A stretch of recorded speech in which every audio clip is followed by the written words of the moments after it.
Sveinn Steinarsson, ástæður þess að farið af stað með landsýningu?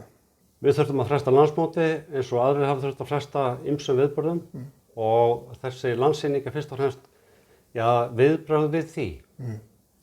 Því eins og við þekkjum að þá koma fram hross árlega og ekki síst á landsmótsárum og við viljum auðvitað kynna hrossin.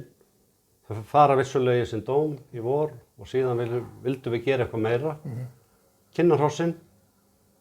Og svo þróaðist svona koll af kolli og nú er þessi landsýning framöndan og við ætlum að reyna að gera hana bara hátíðlega og skemmtilega og reyna að gera kynbátarhrossunum sem best skil.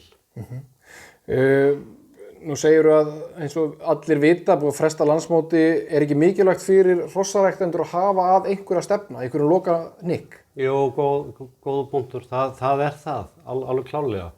Og eins og við auðvitað vitum að þá byrjuðu margir að hugsa til landsmótsins 2020 á síðasta ári og raunverulega hafa verið að undirbúa sín hross, annarkvort einstaklinga eða hross sem stóð til að koma með í afkvæmasýningar.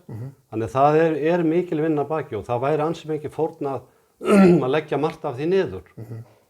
Þannig að þetta er svona partur í að blásta þessar sýningar að svona halda dampi í því sem við erum að gera í kynbótastarfinu.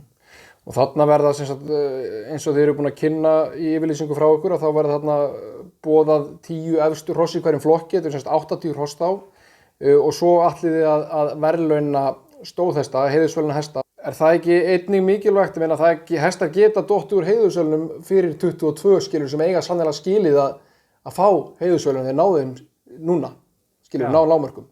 Já, það er akkurat það.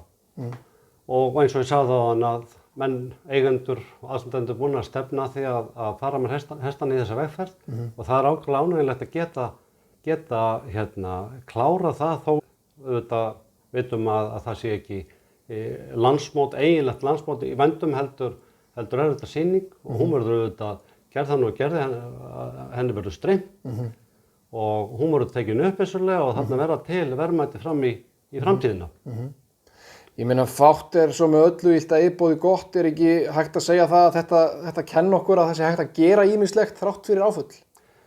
Jú, ég held að það sé bara þannig og það kannski bara, við erum alltaf að læra að takast á við aðstæður. Við auðvitað þekkjum það að hestamenn hafa þurft að fresta viðburðum, líklega umfram aðra. Því að við höfum fengið hrossasótt og hestapestina og svo erum við með öllum í þessu fári núna.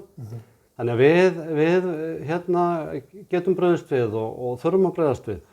Og ég held að þetta sem við erum að gera nú sé bara, og ég vona það að þetta falli í góða jörð hjá hestamönnum og knapar og eigendur kynbótarhrossa stefni eindregið að komast á landsýningu. Sveinn, takk fyrir að hugsa áfram veginn og finna lausnir á ykkur sem er að gerast. Takk fyrir spjallið og við sjáumst á landsýningunni. Takk fyrir það, Gísli.